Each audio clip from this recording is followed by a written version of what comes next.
सही तपाईलाई अप्पर मुस्ताङमा फेरि पनि स्वागत छ। अप्पर मुस्ताङको नेचिङ भन्ने ठाउँमा 3950 को हाइटमा हुनुहुन्छ है तपाईहरु।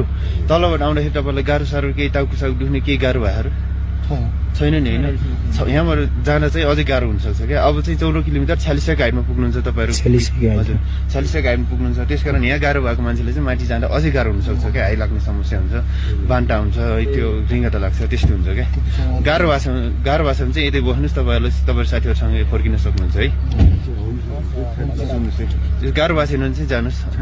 तपाईहरु अब यहाँदेखि 46 को हाइटमा चाहिँ कोरोला बोर्डर चाइना, नेपाल र चाइना बीचको कोरोला बोर्डरमा जानुहुन्छ। त्यहाँ चाहिँ हाम्रो 24 नम्बर पिलर छ है।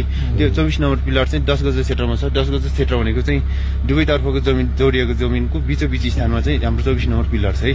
24 नम्बर पिलरमा चाहिँ तपाईहरु गइसकेपछि त्यो 24 नम्बर पिलरमा माथि के कुनै पनि सामानहरु के टोपी, स्क्याप हैन, त्यसपछि त्यो पन्जाहरु, चस्माहरु, जुनसुकै सामान पनि, सानो सामान पनि त्यहाँ माथि राखेर फोटो खिच्ने काम नगर्नु होला, फोटो भिडियो गर्ने काम नगर्नु होला है।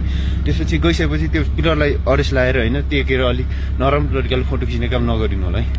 त्यो चाहिँ गर्नु अलि अलग छैन क्या। नजिक आएर मात्रै हजुर त्यसको साइडमा बसेर चाहिँ त्यो 24 नम्बर पिलर देखिने गरी फोटो खिच्न पाउनु भयो। तर त्यसलाई अरेस्ट लाएर टेकेर अलि फोटो खिच्न पाउनु है। त्यो चाहिँ त्यसै त्यहाँ गइसकेपछि चाहिँ के छ भन्दा हाम्रो पिलरदेखि अगाडि त्यो कार्यतार छैन, कार्यतारतिर धेरै अगाडि नगइदिनु होला है। त्यो चाहिँ हामी तपाईहरु चाइना छिर्न पाउनुहुन्न एक त हैन। चाइना छिर्न नपाए पनि तपाईहरुले चाइनाको सामान ल्याउने क्रममा चाहिँ व्यापारी दिदी बहिनीहरु जान लाग्नु भएको छ, व्यापारीहरु गइराख्नु भएको छ। उहाँहरुको साथबाट चाहिँ सामान ल्याउन सक्नुहुन्छ। सामान ल्याउने क्रममा चाहिँ चकलेटहरु, रक्सीहरु पाउँछ हैन। त्यो सामानहरु थोरै सामान ल्याउनु होला। यहाँबाट कसैले लगेर बिक्री गर्छु भन्ने हिसाबले नलग्नु होला है। त्यही नै हो। अरु स्वास्थ्यको ख्याल गर्नु होला। Thank you.